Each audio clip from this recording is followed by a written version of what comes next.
Could you please introduce yourself? Staff Sergeant Jeffrey Sarver. Now tell us, Jeff, what would you say is the worst part about being out here in Iraq? You ask any guy out here and they'll say the exact same thing. It's the last month. The fatigue and the homesickness just gets to you. You're not on your complete A game and you're zigging where you should be zagging. A buddy of mine did that. Died a day after Christmas. So you must be excited to go home then, I guess. Believe it or not, I think I'm gonna miss it. I mean, where else in the world can I wake up in the morning, defuse an IED, then drive back home with 200 pounds of explosive in the back of my truck? I mean, the boom, the ticks, it's addictive, man. Interesting. So Mark, this is just for a Playboy article, right? Yep. Just Playboy. And the winner is the Hurt Locker. Suck it, James. Catherine, congratulations on being the first, and at the time this video is being uploaded, only female to win Best Director. I'm really happy for you, Catherine. But I know you have a dirty little secret, Catherine. I know you cheated the system, Catherine. Your movie premiered in 2008 at the Venice Film Festival, but you couldn't find a distributor for the film, despite the fact that the film received a 10-minute standing ovation. I think I know what happened here.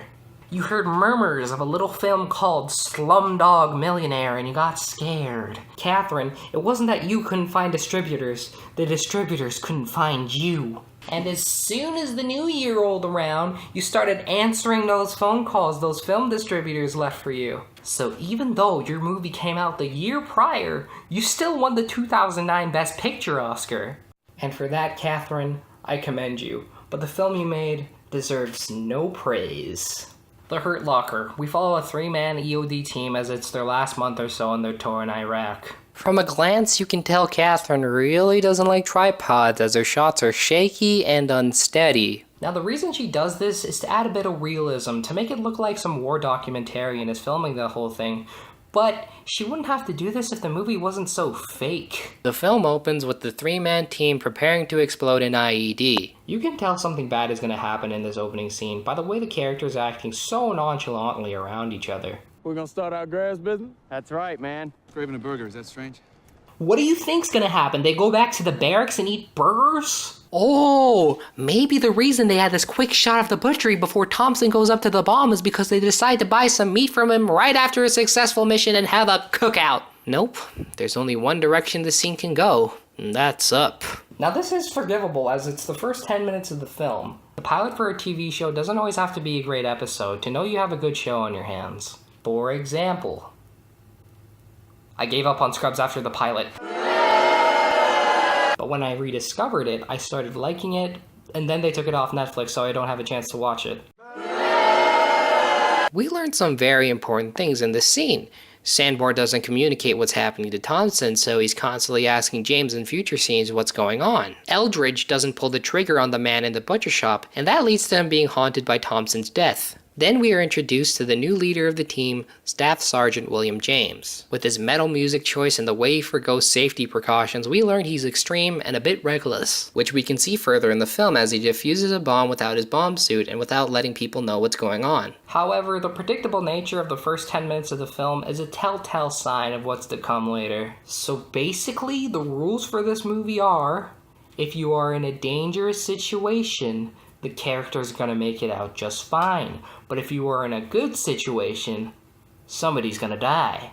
Like, take the first time James defuses a bomb as an example. He's surrounded by them, makes it out just fine. The team later meets up with a group of friendlies and they have a good old time. Then they start getting sniped down. Again, it's like poetry, so if they rhyme. But enough about predictability.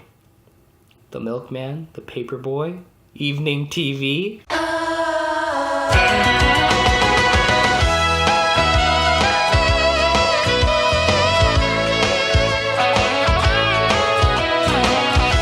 Because now we get to talk about the little family dynamic these characters have between each other. So Sanborn and James are the wedlock couple who want to kill each other. Sanborn is on the verge of killing James twice, one time wanting to blow him into smithereens and another time wanting to slash his throat after their boxing fight. And Eldridge is their child.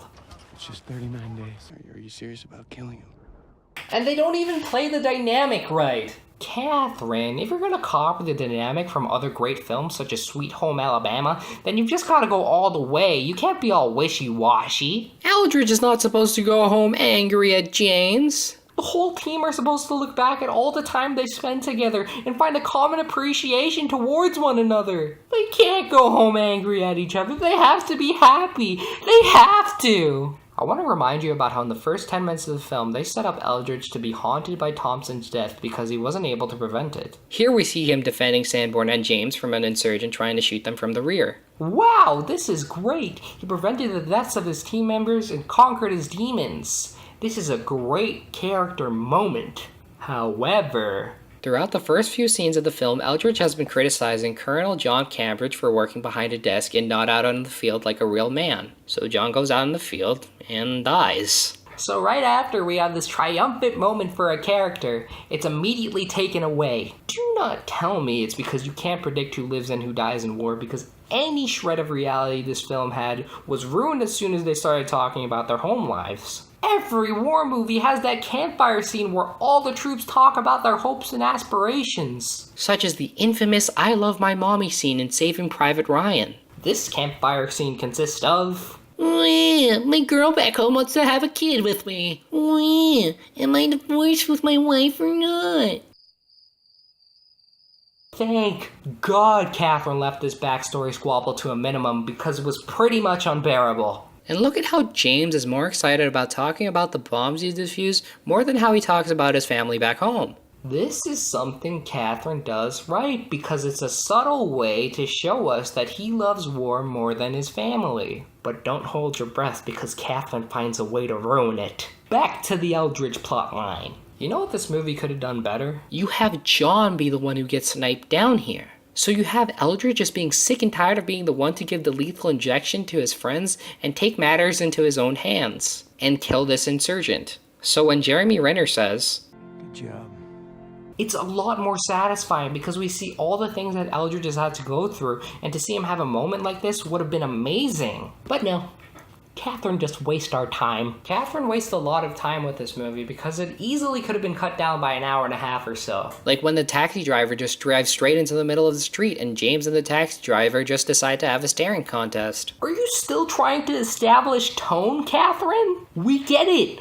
War is stressful. And then when we hear James and this guy talk about how many bombs he's defused, so we get a chance to learn about how great of an EOD tech James is, but we already knew that because he was able to defuse 6 bombs. So this scene should have been cut. The ending could have been cut. The movie ends with Catherine showing us how bleak James's home life is. How choosing what brand of cereal to buy is the most stressful decision he has to make. Okay, Catherine, we get he doesn't like it back here because you've shown us this before.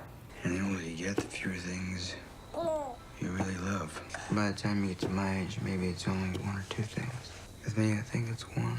Do you get what I'm trying to do here? I get it, Catherine. I don't think you do. I get it! Catherine tried to make a hyper-realistic war film, but she wasn't able to recreate any of the spontaneity and any of the unpredictableness. Honestly, it felt like a 2-hour and 11-minute time sink, and I'm just disappointed. And the winner is The Hurt Locker. I will have financial compensation!